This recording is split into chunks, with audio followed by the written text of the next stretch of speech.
У беларускіх школах прайшлі выпускныя вечары. Сёлета выпускнікі, якія хочуць паступаць вучыцца далей за мяжу, сутыкнуліся з новымі праблемамі. Ім не выдаюць патрэбных дакументаў. Пра гэта ды іншае мы пагутарым у праграме «Пік свабоды». З вами Алексей Знаткевич.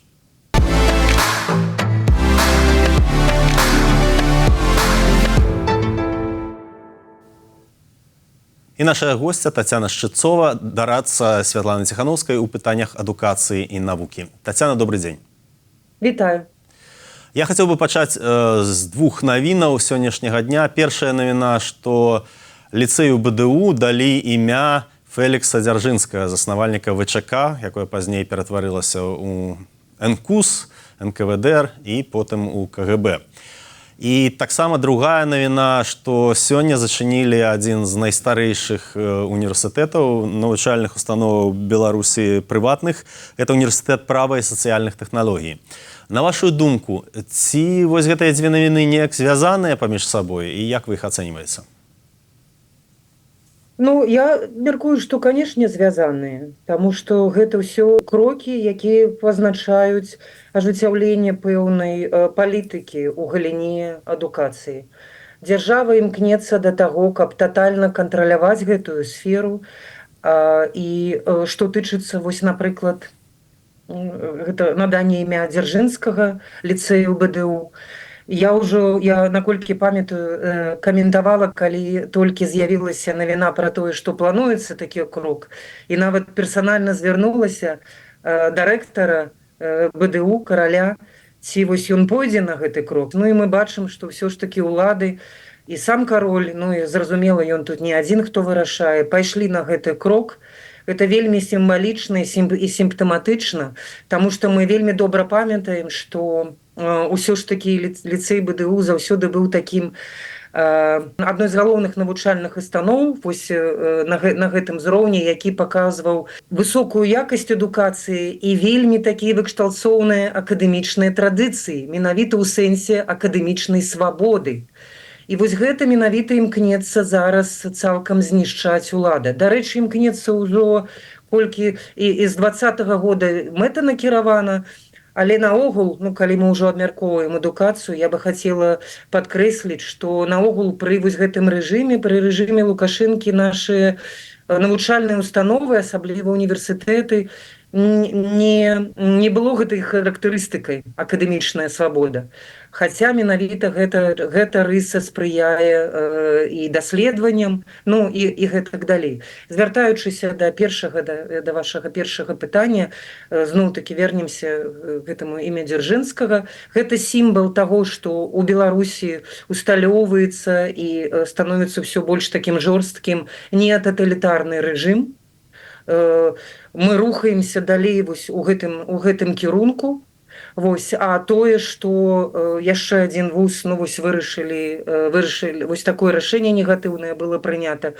Гэта, як я ўжо сказала, адпавядае вось гэтай палітыкі татальнага кантролю, калі не ўлічваюцца бачанне і меркаванне пэўных акадэмічных супольнасцей. Вось.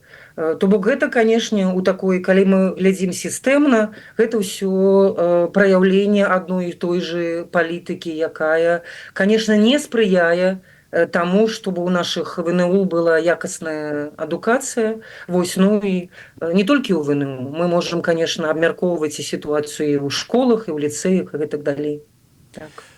Але калі казаць пра сітуацыю ў аўтарытарызме і ў таталітарных нават сістэмах, ці абавязкова гэта перашкаджае якаснай адукацыі? Бо хтосьці скажа, што ў Савецкім Саюзе была якасная тэхнічная адукацыя, а хтосьці дасць прыклад цяперашняга Кітая, камуністычнага Кітая, дзе ёсць ідэалогія дзяржаўная, дзе ёсць манаполія на дзяржаўную ідэалогію, але пры гэтым, ну, яны робяць акцэнт на навучанні. Многія людзі ездзяць навучацца ў заходнія універсітэты, потым вяртаюцца і нешта перадаюць у мясцовых універсітэтах.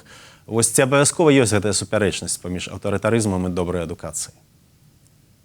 Пэўная супярэчнасць ёсць, калі мы будзем улічваць не толькі тэхнічныя навукі, не толькі матэматычныя навукі, а калі мы будзем сапраўды мець на ўвазе вось гэты панятак універсітэт і мець на ўвазе увесь комплекс ведаў. і сацыяльныя веды, і палітычныя, і гуманітарныя веды. Ведаеце, калі вось вы ўзгадваеце, ну, напрыклад, Кітай, Кітай адна з тых краінаў, адкуль вялікая колькасць моладзі сапраўды едзе ў заходнія універсітэты, каб атрымаць якасную адукацыю, каб вярнуцца потым назад і ўжо... То бок сам гэты запыт на тое, каб усё ж такі, нягледзячы на тое, што ў самом Кітаі есть таксама, ну, наконт адпаведна рэйтынгам добрыя універсітэты, але ўсё ж такі сам гэта вельмі паказальна, што по цэлому шэрагу дысцыплін, навуковых кірунках таксама з Кітая ездзяць у заходні свет, ну так каб быць у кантэксце глобальных трэндаў у галіне навукі, тэхналогій і вельмі разнастайных ведаў. Гэта першы момант. Другі момант, вяртаючыся да сацыяльных і гуманітарных навук. Ведь тое, якая сістэма адукацыі, якая якасць адукацыі, якія адукацыйныя традыцыі і акадэмічныя традыцыі прысутнічаюць у краіне, наўпрост адпавядае і звязана з тым, якое грамадства мы маем у краіне.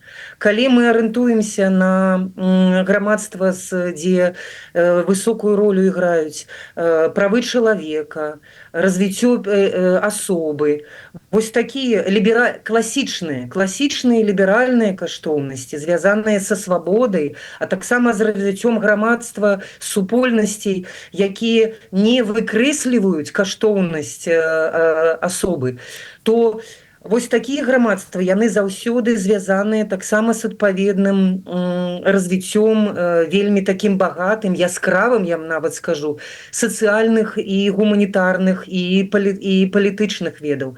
А зараз давайце паліталагічных, антрапалогіі, мовы і гэтак далей.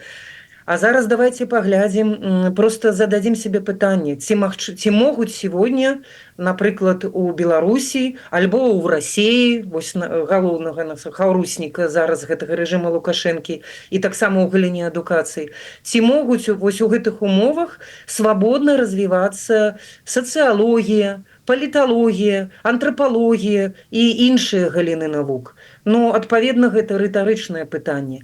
То бок, гэта азначае, што вось наколькі вось ужо столькі гадоў развіццё гэтых навук рэжым не вельмі падтрымліваў, але тое, што адбываецца зараз, пасля 20-го года, гэта ідэалагічны прапагандысцкі ціск і, канешне, міжнародная ізаляцыя, у якой аказалася краіна і сістэма адукацыі. Усё гэта, на жаль, азначае, што якасная адукацыя ў галіне сацыяльных і гуманітарных ведаў і сапраўды развіццё вось гэтых навук, навуковых даследаванняў, якія бы адпавядалі еўрапейскаму ўзроўню, глобальнаму ўзроўню. Ну, на жаль, трэба прызнаць, што гэта сёння ў нашай краіне наўпрост немагчыма. Я маю на ўвазе тое, што прапануецца ў дзяржаўных універсітэтах. То бок трэба задацца пытаннем. Канешне, тэхнічныя навукі і пэўныя і іншыя, там, біялагічныя, напрыклад. Канешне, і ў том же Кітаі альбо іншых там аўтарытарных краінах яны, але ў Кітаі сапраўды ёсць вельмі моцныя універсітэты.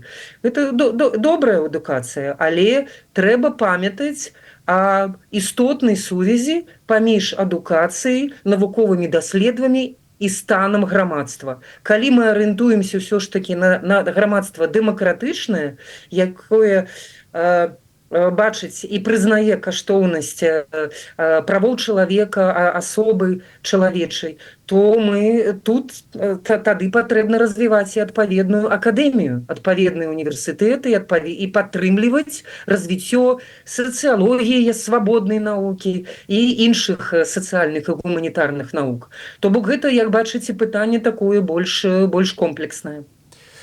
Я ўжо казаў на пачатку нашай перадачы, што сёлета многія бацькі і студэнты, патэнцыйныя студэнты, выпускнікі школаў сутыкнуліся з новай праблемай. Тыя, хто хоча паступаць за мяжу, не могуць атрымаць патрэбных дакументаў. І вось першы з такіх дакументаў, першая праблема – гэта даведка з Міністэрства адукацыі пра тое, што школа мае права выдаваць нейкія дыпломы дзяржаўнага ўзору. У Польшчы, прынамсі, такое патрэбна. Ці магчыма вырашыць з адукацыйнымі ўладамі такіх краін, як Польшча, Літва, пытанне, каб спрасціць вось гэтыя патрабаванні для беларускіх студэнтаў, якія хочуць паступаць пасля школы, вучыцца ў польскія, ў літоўскія універсітэты? Так, такая магчымасць ёсць. Больш за то, я хочу адзначыць, што Аліна Коўшык, прадстаўніца па нацыянальнаму адраджэнні ў аб'яднаным пераходным кабінеце, яна ўжо зрабіла вельмі істотную справу і дасягнула вельмі важных, зрабіла вельмі істотныя крокі, ўжо ёсць вельмі істотныя дасягненні ў гэтым сэнсе. Я зараз маю на ўвазе менавіта Польшу. Аліна Коўшык была ў камунікацыі з міністрам навукі і вышэйшай адукацыі Польшы Дарыюшам Вячорка. І вось вядома зараз, я магу спаслацца на нядаўнюю публікацыю на тэлеграм-канале аб'яднанага пераходнага кабінета, там можна такую больш падрабязную інфармацыю прачытаць. То бок зараз у Польшы рыхтуюцца змены, якія будуць унесены змены ў закон аб сістэме адукацыі. І гэты змены тычацца менавіта умоў, на якіх умовах беларусы будуць паступаць у навучальныя установы Польшы. І, прынамсі, ёсць таксама пытанне, якое тычыцца легалізацыі дакументаў і ўсіх вось гэтых рэчаў. Больш за тое, менавіта таму, што вось такія папраўкі, такія змены ў закон уже падрыхтаваны, уже знаходзяцца на стадыі абмеркавання, на гэтай падставе вось міністр Дарыюш Вячорка, ён накіраваў спецыяльны такі зварот да рэктароў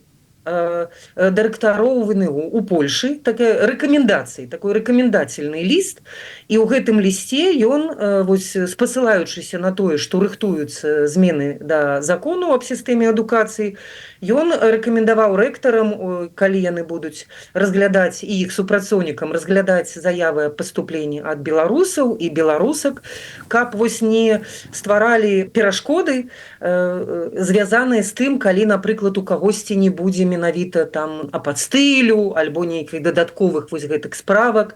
І адпаведна гэтай публікацыі на старонцы аб'яднанага пераходнага кабінету гэты новы закон павінен уступіць у моц, пачаць дзейнічаць з 1 ліпеня. Ну і, канешне, будзем сачыць, і як гэта ўсё будзе выконвацца. То бок гэта вельмі такі істотны прагрэс, і ён паказвае, што сапраўды каманда Святланы Ціханаўскай, прынамсі зараз размова ідзе пра Аліну Коўшык, якая вела гэтыя перамовы, і тут ёсць вельмі добрыя зрухі. Я выбачаюся, хачу удакладніць у вас. Ці значыць гэта, была адна праблема з гэтай спраўкай з Міністэрства адукацыі, што школа мае права выдаваць дакумент, а другая праблема была з тым, што школы сёлета адмаўляліся выдаваць спраўку, дзе распісаныя розныя прадметы, колькасць гадзінаў, гэта тое, чаго таксама патрабавалі, прынамсі, польскія універсітэты, але і універсітэты іншых краінаў. Ці значыць гэта, што людзі, якія цяпер будуць звяртацца ў польскія універсітэты і будуць спрабаваць туды паступіць, ужо цяпер могуць спасылацца, знайсці в тым жа канале аб'яднанага пераходнага кабінету, у канале Святланы Ціханаўскай інфармацыю і спасылацца на нейкую, прынамсі, публікацыю ў польскіх СМІ з цытатамі з міністра польскага, што гэтыя патрабаванні могуць быць неабавязковымі для беларусаў. Можна спасылацца на гэтыя рэкамендацыі, якія былі дасланы рэктарам ВНУ. Проста Польша, як усялякая еўрапейская краіна, сочыць за тым, каб прытрымлівацца сваіх законаў. Гэта вельмі істотна. Таму на сённяшні дзень стан рэчаў менавіта такі. Ёсць ліст з рэкамендацыямі, гэты ліст адрасаваны міністрам да рэктароў польскіх ВНУ. Такі зараз стан рэчы. То бок можна спасылацца на гэты ліст з рэкамендацыямі. А ці можна дзесьці знайсці гэты ліст? Ці ёсць ён нейдзе в адкрытым доступе, каб бацькі маглі спаслацца на гэты дакумент і пераслаць? Я не магу зараз адказаць на гэта пытанне, але мяркую, што наўрад, таму што гэта ўсё ж такі не публічны зварот, а гэта афіцыйная працоўная перапіска паміж адпаведнымі дзяржаўнымі інстытуцыямі. Таму я думаю, што хутчэй за ўсё, я думаю, што хутчэй за ўсё не. Вось, але можна, канешне, будзе удакладняць больш канкрэтна гэтае пытанне. Так, на жаль, вось больш канкрэтна зараз я не магу тады сказаць. Я хацеў бы спытацца пра іншыя краіны суседзі Беларусі, у тым ліку Літву, Латвію. Ці ёсць там магчымасць пазбегнуць вось гэтых бюракратычных патрабаванняў, якія сёлета робяцца праблемнымі ў сувязі з тым, што і школы адмаўляюцца выдаваць гэтыя спраўкі, і Міністэрства адукацыі адмаўляецца? Што тычыцца Літвы, я не ведаю аб тым, каб былі такія кейсы, каб былі праблемы, звязаныя менавіта з гэтымі спецыяльнымі гэтымі спраўкамі, так, якія пацвярджаюць, што школа мае права выдаваць такі сертыфікат. Я вось камунікавала з прадстаўнікамі з адзіночання беларускіх студэнтаў, яны таксама сочаць за сітуацыяй у гэтай сферы. Але хочу падкрэсліць, што вось калі мы возьмем Еўрапейскі гуманітарны універсітэт, то бок той ВНУ, які самы такі прывабны, так, для беларускай моладзі, якая думае аб магчымасці навучання у Літве, то Еўрапейскі гуманітарны універсітэт не патрабуе ніякіх такіх дадатковых фармальных крокаў. То бок апастыль альбо нейкая спецыяльная вось такая спраўка, якая сцверджвае тое, што школа сапраўды мае такое права і гэтак далей. Вось такога нічога не патрабуецца. І хачу падкрэсліць, што менавіта таму, што ў еўрапейскіх краінах у сферы вышэйшай адукацыі грамадства прытрымліваецца прынцыпа акадэмічнай свабоды, гэта азначае, што істотныя правілы, яны вырашаюцца, і пэўны шэраг пытанняў, шматлікія пытанні, вырашаюцца менавіта на ўзроўні універсітэта. Таму ўсім, хто думае, плануе паступаць, я раю вось звяртацца менавіта да адпаведных старонак в інтэрнэце, вэб-сайта адпаведных універсітэтаў, альбо звяртацца праз имейлы, тэлефанаваць, таму што умовы сітуацыя можа быць так нюансавана розная. Вось, і можна заўсёды паглядзець, якія там ёсць розніца паміж умовамі пры паступленні ў розныя ВНУ. Сёння яшчэ раз падкрэслю, што калі вас цікавяць сацыяльныя і гуманітарныя веды, то я сапраўды вельмі раю, калі размова ідзе пра Літву, разглядаць як магчымасць Еўрапейскі гуманітарны універсітэт. І хачу скарыстацца нагодай, дазвольце, калі ласка, гэта зрабіць, я хачу звярнуць увагу, што менавіта ў гэтым годзе з'явіліся две новыя праграмы, две новыя прапановы бакалаўрскага ўзроўню. Гэта праграма па эканоміцы, якую запускае каманда Берака.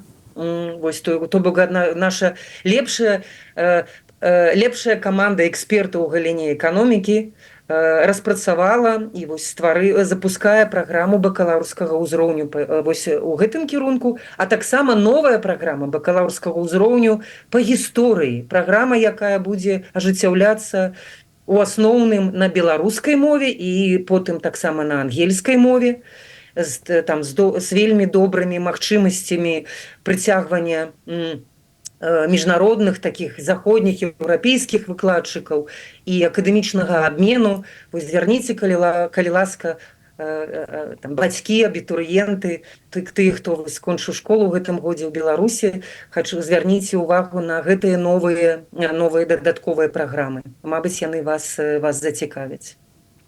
Я б хацелася яшчэ спытацца, вы нядаўна ўзялі ўдзел у канферэнцыі парламенцкай асамблеі Рады Еўропы Luxembourg Solutions, і там вы сярод іншага сказалі, што падтрымка беларускіх навукоўцаў у выгнанні, яна абмежаваная, кароткатэрміновая. Я вас працытую: У многіх еўрапейскіх краінах беларускім навукоўцам нашмат складаней знайсці падтрымку, чым навукоўцам з Расіі. Чаму, на вашу думку, так адбываецца? Так, гэта вельмі добрае пытанне, якое тычыцца палітыкі прадукавання ведаў. І гэта ўключае і вышэйшую адукацыю, і, канешне, даследаванне.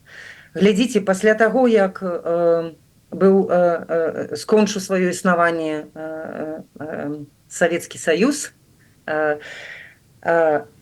у заходнім свеце існавала і раней, але я хочу пазначыць гэты менавіты момант, што адбывалася у заходняй акадэміі пасля таго канца Савецкага Саюза. Існуе да сих пор вельмі шмат цэнтраў славянскіх даследаванняў, усходнееўрапейскіх даследаванняў, тое, што называецца aerial studies. І шмат дзесяцігоддзяў вось гэтыя цэнтры навуковых даследаванняў, яны у асноўным фокусаваліся на даследаванні менавіта Расіі. Таму што пасля стварэння новых дзяржаваў на постсавецкай прасторы заходні свет і заходняя акадэмія лічыла і звязвала надзеі лібералізацыі ў постсавецкім рэгіёне менавіта з Расіяй. І наогул, Расія такая вялікая краіна. І калі яны займаліся даследаваннем усходняй Еўропы, то яны даследавалі перш за ўсё Расію, а іншыя краіны, кшталту Беларусі, Украіны, разглядалі праз прызму таго, што адбываецца ў Расіі, і з пункту гледжання таго, як бачыць нас Расія. Вось. І таму Беларусь альбо Украіна, мы заўсёды былі такім другасным, як у сэнсе прадмета для даследавання. Намі менш наше грамадства, Беларусь, таксама і Украіна, але ўсё ж такі становішча Украіны шмат лепш, таму што праз вельмі такую багатую, так скажем, і ў эканамічным сэнсе дыяспору украінскую, моцную, існавалі таксама некалькі заходніх моцных, у заходнім свеце моцных цэнтраў даследаванняў Ukrainian Studies, украіністыка. У Беларусі, на жаль, нічога такога не было, і таму наша краіна і не была даследавана ніколі адпаведным чынам. Яе бачылі, як я ўжо сказала, як такую другасную, цалкам падпарадкаваную таму, што адбываецца ў Расіі. І тое, што ўжо шмат дзесяцігоддзяў у заходнім свеце існуюць навуковыя цэнтры, якія звыкліся даследаваць Расію, то зараз, калі мы у кантэксце вайны ва Ўкраіне, якую распачала пуцінская Расія, калі зараз столькі навукоўцаў з Расіі прыязджаюць у заходні свет, то ў іх ёсць вельмі добрая інстытуцыйная падтрымка. Ёсць адпаведныя фундацыі, адпаведныя навукоўцы, адпаведная інфраструктура, якая ўжо звыклася, і ўжо традыцыйна яны адчынены для таго, каб па традыцыі выбудоўваць і падтрымку, і кааперацыю менавіта з расійскімі навукоўцамі. А што тычыцца беларускіх навукоўцаў, то з аднаго боку Беларусь як краіна адпаведным чынам невядома ў заходняй акадэміі і недаследавана.